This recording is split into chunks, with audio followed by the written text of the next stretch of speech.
Good day, the barkads. Every gising is blessing. Yes, sir.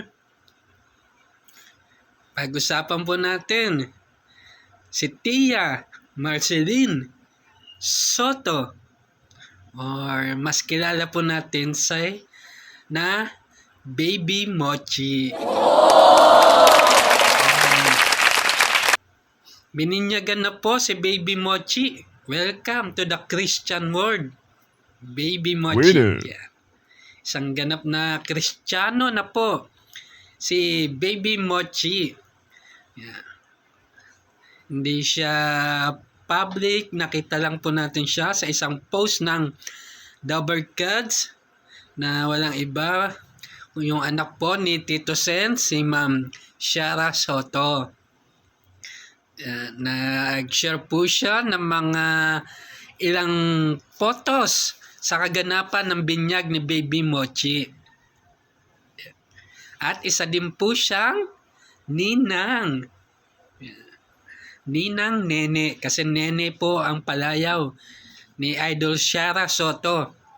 Nakita po natin sa mga picture si Shara Soto, si Tito Sen, sa asawa niya po si Helen, si Bal Soto, si Maru Soto, yung mag-asawang si Oyo at Christine.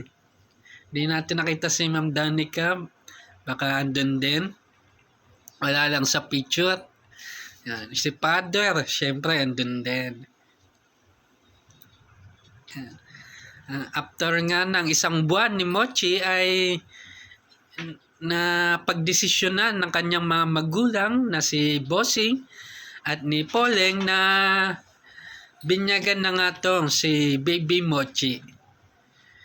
Kumbaga parang lang, puro pamilya lang. Family invited lang yung mga nasa binyag. Hindi ganong nag-imbita. Gusto nila ng privacy. Mas okay na yun para hindi ang binyag naman hindi pabonggahan, di ba?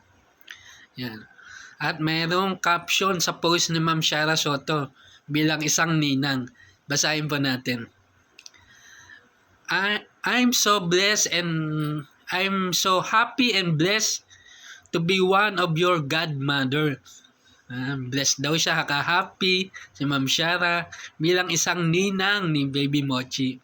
I promise to always be here for you and Tali and your mom and dad. You are wonderful gift from God. I pray that you grow up bringing joy to Him and shining bright of Jesus. I love you so much. Love, Ninang Nene.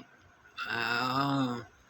Napaka-lovely yung mensahe ni Ninang Nene sa kanyang inaanak na si Baby Mochi. Okay, congratulate kay Bossing at Poleng. Congrats na din kay Tali. At syempre, congrats and welcome to the Christian world, Baby Tali. Ang pinakabatang The Barkads po natin. Yan lamang po, mga The Barkads. Always tandaan, every gising is blessing. Yes, sir. Thank you.